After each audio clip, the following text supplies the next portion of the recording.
Hello दोस्तों, आज की कहानी है विक्रम और बेताल की। तो आइए शुरू करते हैं। घनघोर अंधेरी रात में राजा विक्रम अपनी खुली तलवार लिए बेताल को पकड़ने आगे बढ़ते हैं और अपने पराक्रम से बेताल को वश में करके अपनी पीठ पर लाद कर ले जाने लगते हैं। सफ़र लंबा होने के कारण बेताल राजा विक्रम को कहानी सुनाता है और हमेशा की तरह शर्त रखता है कि अगर कहानी सुनने के बाद तुमने उत्तर देने के लिए मुंह खोला तो मैं उड़ जाऊंगा। बेताल कहानी सुनानी शुरू करता है। चंदनपुर गांव में एक वृद्ध स्त्री रहती थी। उसका एक बेटा था जिसका नाम दगड़ू था। वह स्त्री नए पुराने कपड़े सिलने का काम करके अपना और अपने बेटे का पेट पालती थी। दगड़ू एक कामचोर और आलसी लड़का था और दिन रात सपने देखा करता था।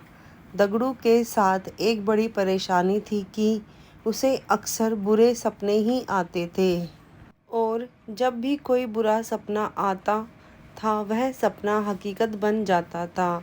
एक दिन दगड़ू को सपना आता है कि कुछ लोग नवविवाहिता दंपति और बारात को लूट रहे हैं और उनसे मारपीट भी कर रहे हैं। दगड़ू ने जिसे सपने में देखा होता है वही दुल्हन बनने वाली लड़की अपनी शादी का लहंगा सिल जाने के बाद वापसी लेने दगड़ू की माँ के पास आती है। दगड़ू फौरन उसे सपने वाली ही बात कह देता है। वह लड़की अपनी माँ और ससुराल वालों को यह बात बताती है, पर सब लोग इस स्वप्न वाली बात को वहम समझकर अनसुना कर देते हैं। शादी के बाद जब वर वधू बारात के साथ जा रहे होते हैं तब सपने वाला वाक़या सच में घटित हो जाता है और इस पूरी घटना में दगड़ू पर आरोप लगते हैं कि वही लुटेरों से मिला होगा, वरना उसे कैसे पता चला कि ऐसा ही होगा। और शक की बिना पर सारे लोग मिलकर दगड़ू की खूब पिटाई करते हैं। इस घटना के कुछ दिनों बाद एक रात दगड़ू को सपना आता है कि मोहल्ले में चल रही चौधराइन का नया मकान गृह प्रवेश के दिन जलकर खाक हो जाता है।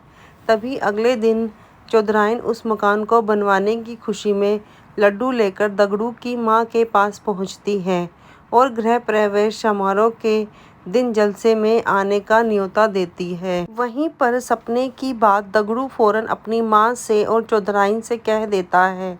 चौधराइन गुस्से से लाल पीली हो जाती है और उल्टा दगड़ू की माँ को ही कहने लगती है कि तुम्हारा बेटा ही काली जुबान वाला है और उसके बोलने से ही सबके साथ अनर्थ हो जाता है।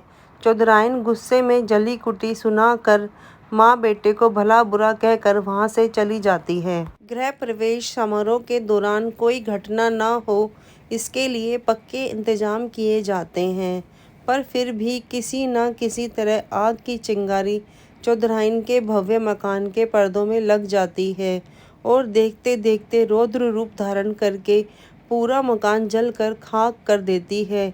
चूँकि दगड़ू इस बारे में पहले ही बोल चुका था, इसलिए सब उसे काली जुबान का बोलकर उस पर टूट पड़ते हैं और उसे मार कर गांव से निकाल देते हैं। दगड़ू समझ नहीं पाता है कि लोगों को सच सुनकर उसी पर क्रोध क्यों आता है।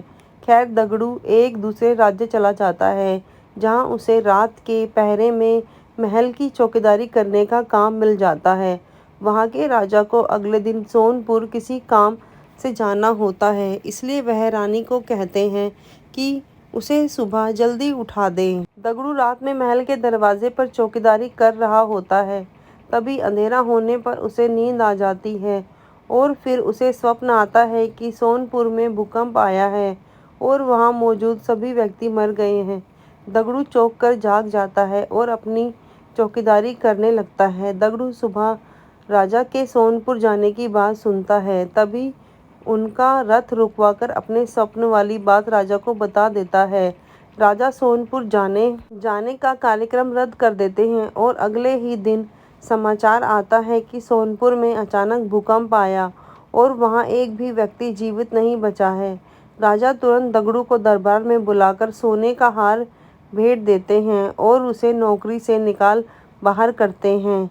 इतनी कहानी सुनाकर बेताल रुक जाता है और राजा विक्रम को प्रश्न करता है कि बताओ, राजा ने दगड़ू को पुरस्कार क्यों दिया, और पुरस्कार दिया तो उसे काम से क्यों निकाला। राजा विक्रम उत्तर देते हैं कि दगड़ू ने अमंगल स्वप्न देखकर उसका वृत्तांत बताकर राजा की जान बचाई, इसलिए उसने दगड़ू को पुरस्कार में स्वर्ण हार दिया, और दगड़ू काम के वक्त सो गया, इसलिए राजा ने उसे काम से निकाल दिया।